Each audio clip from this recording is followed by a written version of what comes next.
Première rupture de la doctrine. Le Niger ordonne le départ des troupes françaises. Il ordonne dans la foulée, alors que les Américains ne s'y attendaient même pas, le départ des troupes américaines. Et s'engage à combattre les terroristes en s'appuyant sur des puissances qui ne les ont pas fait venir. Ces puissances sont, tout naturellement, d'abord les alliés du Sahel, le Mali et le Burkina Faso, et la Fédération de Russie. Deuxième niveau de révolution, introduit par le président Abdourahmane Tiani, la révolution socio-économique. Le Niger va devoir fonctionner sur ses ressources propres. Par conséquent, le Niger va devoir reprendre ce qu'il n'aurait jamais dû céder à l'ancienne puissance coloniale. Reprendre la gestion de ces matières premières stratégiques. Et parmi ces matières premières stratégiques, tout naturellement, la plus stratégique de toutes les matières premières, l'uranium. Rendez-vous compte que plus de 70% des Nigériens n'ont toujours pas accès à l'électricité, à l'énergie moins chère, n'ont toujours pas accès à l'eau potable. En 2023, quand le président Abdourahmane Tiani arrive au pouvoir, le pays qui fournit en quantité illimitée la France en uranium est un pays qui sombre dans les ténèbres depuis plus de 60 ans d'exploitation. Les autorités nigériennes, depuis la période d'Amani Diori jusqu'à celle de Mohamed Bazoum, le junteur de Niamey qui a fait boum, sont incapables de dire la quantité réelle d'uranium qui a été extraite de leur sol par les entreprises françaises Areva et Orano. Aucun gouvernement, avant Abdourahmane Tiani et ses compagnons, ne maîtrise le contenu du sous-sol nigérien, qui est exploité par les multinationales françaises. Pendant que nous avons la lumière qui brille en France, avec l'uranium du Niger, eh bien les ombres et les ténèbres épaisses recouvrent le Niger. Qui plus est, l'exploitation de l'uranium nigérien s'accompagne d'un crime abominable, un écocide. La destruction de l'environnement, des régions d'Arlit, de toutes les régions nigériennes où les puits d'Areva, Orano, fonctionnent à pleine turbine. Les cours d'eau sont pollués, les terres arables sont polluées, l'air est pollué, des cancers par milliers frappent les populations, la pauvreté règne. Ni université de pointe, ni route de première catégorie, ni hôpitaux de pointe technologique. Rien n'est investi de sérieux par la puissance française tout le temps qu'elle pompe l'uranium du Niger. Le président Tiani et ses compagnons y mettent fin. Ils y mettent progressivement fin en rehaussant les parts de l'État dans toutes ces multinationales de l'eau, multinationales du pétrole, multinationales eh bien, de l'uranium, du gaz, etc. Ils haussent les parts et progressivement, ils font passer l'État en situation de majoritaire dans ces entreprises. Mais c'est pas tout. Le président Abdourahmane Tiani et ses compagnons procèdent à une comparaison entre le prix de l'uranium au marché international et le prix de l'uranium sur la base de la quote-part qui est reversée au Niger. Mais il y a une différence de plus de 200%. L'uranium se trouve vendu au marché international à pratiquement 200% du prix auquel il est payé à l'État du Niger, qui n'en maîtrise même pas la quantité extraite. Alors, le Niger découvre l'immensité du tort qui lui est fait depuis plusieurs décennies. Voilà comment le Niger procède à une nationalisation totale de son uranium. Face à cette décision souveraine du Niger, la partie française lance des procédures judiciaires internationales au motif que le Niger est soumis aux termes des accords de coopération qui ont été signés par des dirigeants qui ont été imposés à la tête du Niger par les néocolonialistes français. Est-ce que vous comprenez? à la tête du Niger ont été imposés depuis la pseudo-indépendance. Des dirigeants qui étaient des valets du néocolonialisme français, qui étaient tenus avec un revolver à la tempe par les néocolonialistes français. Ce sont eux qui ont signé les fameux accords. Et on essaye de faire valoir devant les tribunaux internationaux que des accords de coopération néocoloniaux signés revolver à la tempe, coup d'État à la tempe, par des dirigeants qui ont été soumis par les néocolonialistes français, que ces accords-là sont contraignants. Et que le Niger doit continuer à devoir les ressources stratégiques de son sous-sol à la France. C'est là que vous comprenez que le droit international est amplement, en réalité, la matérialisation des rapports de force entre les puissances. On met dans le droit international ce que le plus fort veut. Et voilà pourquoi le droit international a perdu toute substance. Les étudiants qui vont dans les facultés de droit et qui étudient le droit international doivent, notamment, et je m'adresse aux Africaines et aux Africains qui font des études de droit international, ils doivent prendre le soin de bien mesurer l'importance des rapports de force dans ce droit qui leur est enseigné. Il y a une manière très naïve d'aborder le droit international en partant du principe que, puisque c'est écrit, alors ça doit s'appliquer. C'est ce qu'on appelle le formalisme juridique, le réalisme juridique et la naïveté intellectuelle dans leur forme suprême. Il faut savoir que le droit international est la matérialisation des rapports de force qui se tissent entre les puissances. Et qu'en tant que tel, le droit international n'est pas une Bible absolue. Chaque puissance doit s'efforcer d'inscrire dans le droit international la prise en compte de ses intérêts vitaux.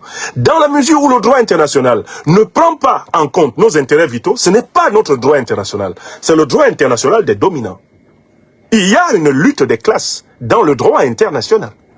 Tout ce qui est écrit dans le droit international n'est pas juste. Et nous n'avons pas à obéir au droit international parce qu'il est écrit, mais uniquement parce qu'il est juste. Quand il n'est pas juste, nous devons le combattre. Il faut que les étudiants africains qui vont dans les facultés de droit et qui vont se spécialiser en droit international conservent un recul critique par rapport à ce qu'on leur enseigne. Car ce sont eux qui deviennent les cadres de nos États, les cadres de nos entreprises. Ce sont eux qui deviennent les dirigeants de nos pays. Ce sont eux qui deviennent les décideurs. Et s'ils ont grandi avec une compréhension naïve du droit, nous sommes en danger. Voilà pourquoi le Niger, en réalité, pour opérer la reprise souveraine du contrôle de ces matières premières, a opéré une troisième révolution qui est en marche. C'est la révolution intellectuelle et spirituelle, la révolution culturelle.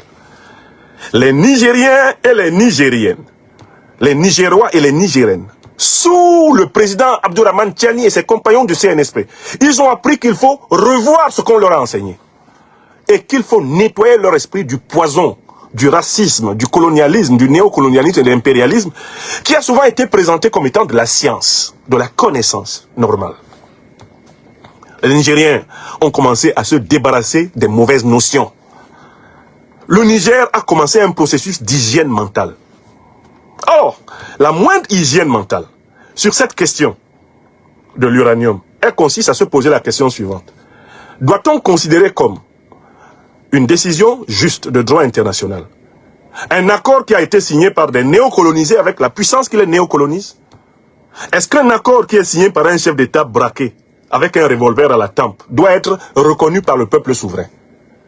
La réponse évidente est non. Un peuple souverain n'est pas obligé de reconnaître un accord qui a été signé par un vassal. Le Niger a dit, avec le président Abdourahmane Tiani, eh bien, à partir de maintenant, tout ce qui a été signé par nos prédécesseurs en situation de vassalité est nul et de nul effet pour nous. Écrivez ça. Aya Sebe. Aya Sebe. Tilana. Je reprends cela parce que ça, c'est le grand enseignement du Niger. C'est le grand enseignement du Niger. Il y a encore quelqu'un qui a des choses à me dire à propos de mes déplacements. Je le bloque, comme j'ai promis. Dégagez, monsieur. Allez avec vos injonctions ailleurs. Merci. Alors, une fois de plus, le grand enseignement du Niger à l'Afrique, c'est, nous sommes en 2025. Personne d'entre nous, Africains, de tous les pays, personne d'entre nous ne peut se tenir devant les Africains et leur dire je continue à appliquer des principes de droit international qui sont contraires aux intérêts vitaux de mon pays parce que j'ai peur d'être puni par les néocolonialistes français. Il vaut mieux être puni par les néocolonialistes français pour avoir refusé de livrer les richesses de ton pays que de continuer à livrer les richesses de son pays pour plaire aux néocolonialistes français. Voilà ce que le Niger, le Burkina Faso et le Mali nous enseignent. Il est temps de dire non. Et il n'y a aucune excuse pour ne pas dire non. Nous disons non. Parce que personne de sensé en France, en Allemagne, en Europe, aux États-Unis, n'accepterait qu'un dirigeant français cède les richesses de la France contre les intérêts vitaux du peuple français. Personne en France n'accepterait cela. Personne. D'ailleurs, l'un des procès qui sont faits contre Emmanuel Macron aujourd'hui à la tête de la France, c'est le fait qu'il a bradé une partie de l'industrie française pour des intérêts étrangers à la France. Le député Olivier Marleix, dont la mort suspecte a ébranlé la France récemment, se préparait à ouvrir un procès contre Macron pour ces cessions scandaleuses de pans entiers de l'industrie et de l'économie française. Donc ici en France, toute Française, tout Français, correctement éduqués, savent qu'il n'est pas normal que le gouvernement prenne des décisions qui vont contre les intérêts vitaux du peuple français. Et ce que Abdourahmane Tiani et ses compagnons enseignent au peuple nigérien, c'est simplement cela. Aucune décision de droit international qui a été prise par nos dirigeants contre nos intérêts vitaux n'est valable pour nous. À compter de maintenant, nous abolissons toutes les dispositions du droit international qui sont contraires aux intérêts vitaux et souverains des Africains. Nous les abolissons. Et nous nous battrons pour défendre cette abolition. Voilà. Ça, c'est une révolution intellectuelle, théorique. C'est une révolution spirituelle. C'est une révolution spirituelle. Ça s'appelle la souveraineté incarnée. Vivre la souveraineté. Tout dirigeant africain nous dit le Niger, nous dit le Burkina Faso, nous dit le Mali, se tenant sur la terre des hommes, ne peut plus se cacher derrière son petit doigt. On m'a forcé. Faire comme Biya raconte souvent là. On nous a contraints à signer à des crédits à des taux rédhibitoires. C'est faux. Vous avez accepté de signer toutes sortes de crédits criminels contre notre peuple parce que cela vous permet, vous et votre famille et vos camarades, de voler avec les Occidentaux contre les Africains. Vous êtes des ennemis de notre peuple.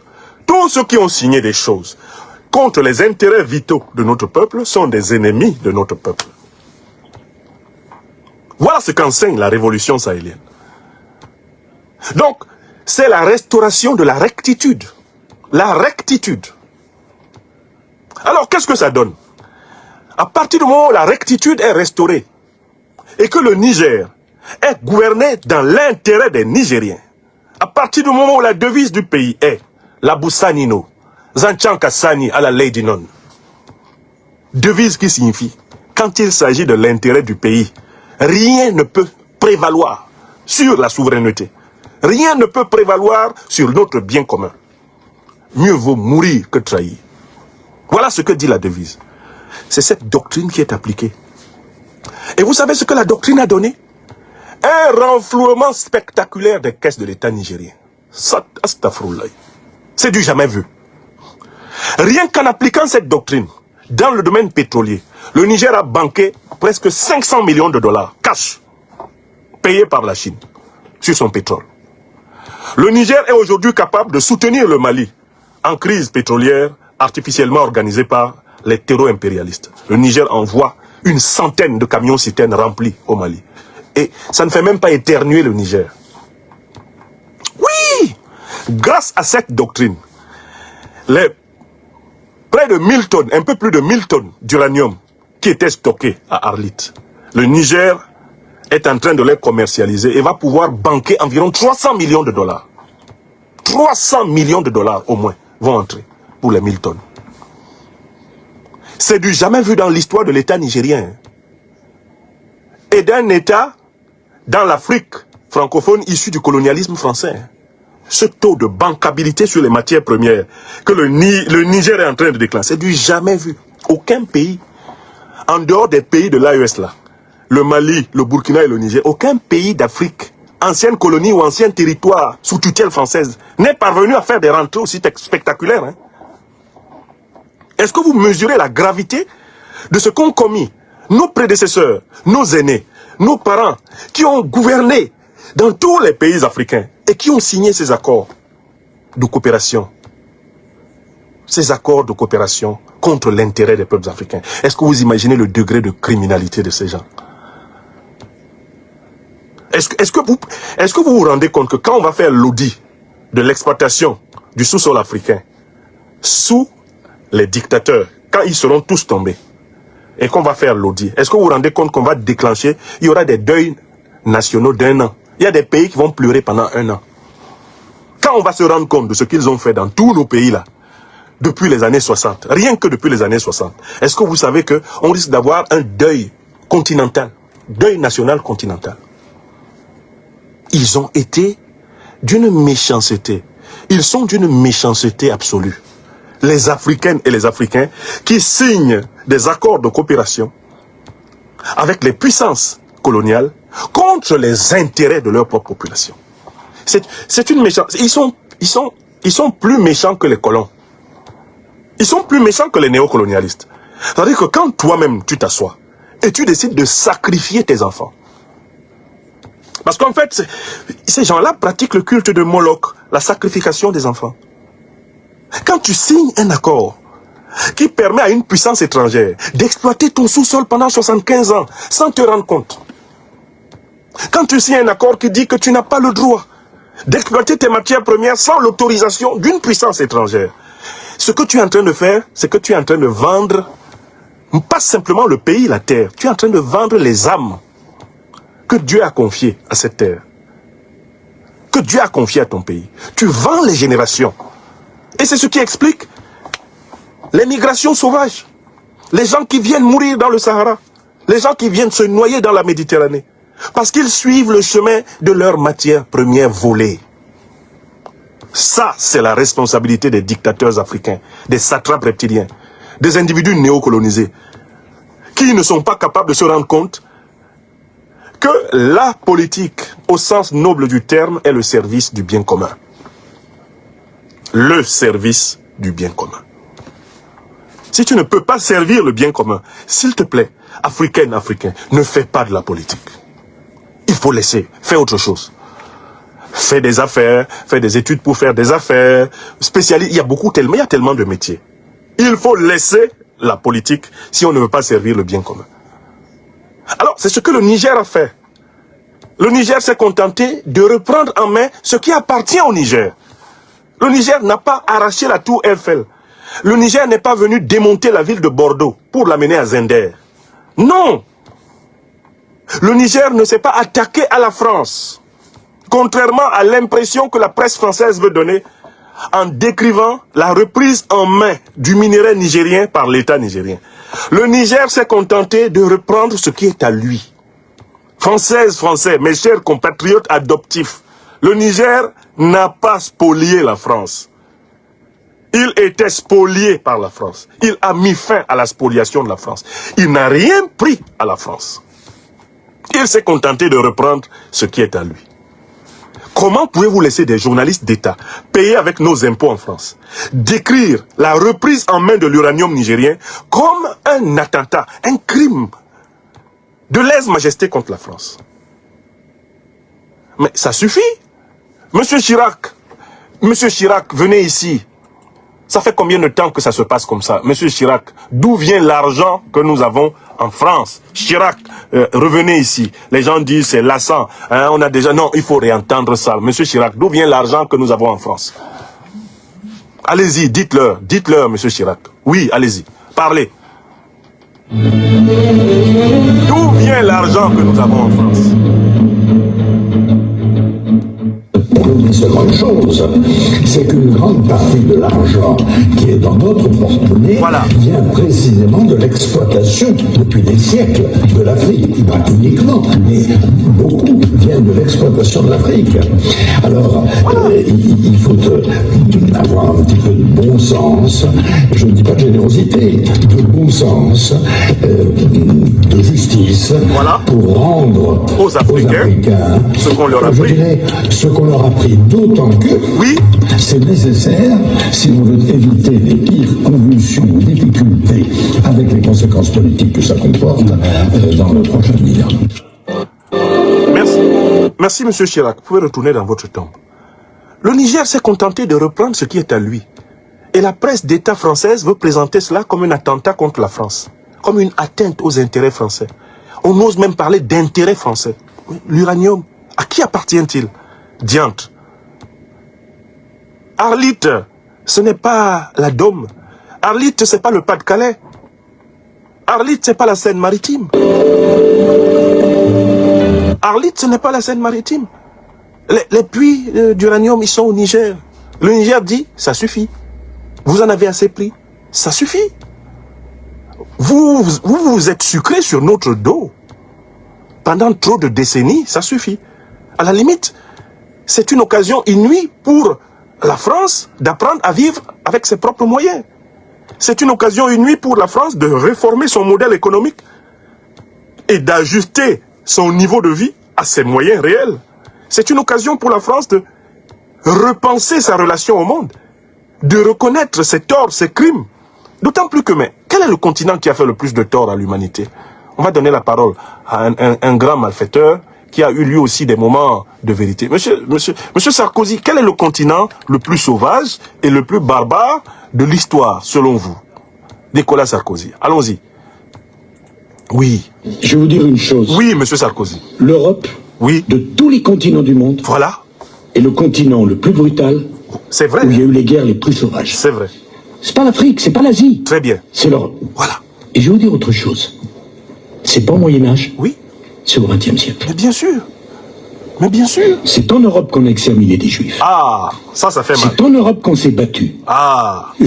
Quand on a dit, avec la guerre russo-ukraine, c'est le retour de la guerre qu'on n'avait pas vue, c'est une stupidité. Oh, ça. Puisqu'on a oublié la Bosnie. Et la Libye, que vous avez saccagée.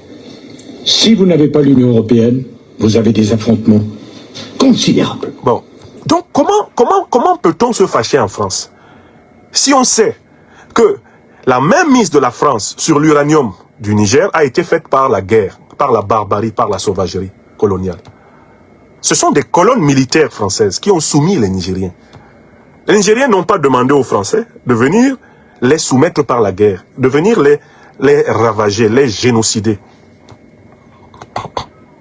Étudier l'histoire des colonnes menées par l'armée française pour conquérir l'actuel territoire du Niger. Ce sont des colonnes qui ont perpétré des crimes contre l'humanité, des crimes de guerre, des déportations, des ravages, des massacres inouïs. Aucun n'a même été l'objet d'un procès, ni de l'ombre d'une réparation. C'est à l'issue d'une guerre de conquête sauvage, barbare, que l'armée française a mis la main sur l'uranium du Niger. Cet uranium n'a jamais été donné par les Nigériens. Il leur a été arraché. Et les fameux accords de coopération des années 60 sont la continuité de cette spoliation. Car on a veillé à éliminer les leaders indépendantistes et souverainistes dans la plupart des anciennes colonies françaises et à imposer des valets de Focard et de Gaulle. Et ce sont des signatures de valets. C'est de ces signatures de valets que se prévalent les multinationales françaises pour oser traîner des États africains qui rompent ces accords néocoloniaux devant les tribunaux internationaux. Voilà le scandale dans sa forme absolue. Tu m'agresses, tu me colonises, tu me massacres, tu me génocides, d'accord? Tu me pilles. Je réussis seulement à mettre fin au pillage. Tu me portes plainte pour me demander de continuer à me soumettre. Ça, c'est l'œuvre de Satan. C'est l'œuvre de Satan. Je ne comprends pas qu'on ose se plaindre en France de la décision nigérienne. La décision nigérienne est une décision raisonnable. C'est une décision pacifique. C'est une décision souple. Les Nigériens n'ont pas tué un seul Français pour reprendre leur uranium. Les Nigériens n'ont pas fait la guerre à la France pour reprendre leur uranium. Ils se sont rassemblés comme un seul peuple autour du CNSP et de leur chef, le président Abdourahmane Tiani, et ont ordonné, grâce à la puissance de la volonté, à la puissance de l'esprit, ils ont ordonné à l'armée française de quitter leur sol. Comme ils ordonnent aujourd'hui à Orano et Areva de dégager de leur sol. C'est de l'action non violente. C'est du soft power. Le président Tiani n'a pas tiré une balle contre l'armée française pour la déloger. Ce qui prouve que l'esprit domine la matière. Donc je suis personnellement choqué que des médias, que des responsables politiques essayent de présenter le Niger comme un pays ennemi de la France. Non, c'est la politique africaine de la France qui est une politique d'inimitié, d'agression, de spoliation, de vol. C'est elle qui doit s'arrêter. Le Niger se contente de résister. Je ne connais pas une seule unité de l'armée nigérienne qui soit présente sur le sol européen pour soumettre les Français. Je ne connais pas une seule ville française où il y a une cellule militaire réelle ou informelle de l'armée nigérienne. Jamais cela n'a été rapporté. Aucun dirigeant africain n'entretient sur le sol français une milice, une ONG qui soit une unité militaire déguisée. Alors que l'armée française ne veut pas quitter le sol africain, malgré toutes les injonctions qui lui sont faites. Elle fait semblant de quitter, elle se réorganise, elle s'habille en civil, elle se déguise derrière les ONG, elle envoie ses espions de la DGSE dans les ambassades, etc. pour continuer le même travail. Il faut que les Françaises et les Français sachent que c'est la politique agressive, barbare de la France contre les peuples africains qui lui vaut d'être politiquement et économiquement rejeté sur le continent. Et tant que les dirigeants français, par mauvaise foi, vont persister dans cette politique de barbarie, d'agression, de mensonge, de ruse, de terreur, les intérêts français vont pratiquement aller vers leur disparition complète. Parce que la France pouvait avoir des intérêts en Afrique à condition que ces intérêts aient été négociés et qu'ils soient compatibles avec la priorité des Africains sur leur richesse.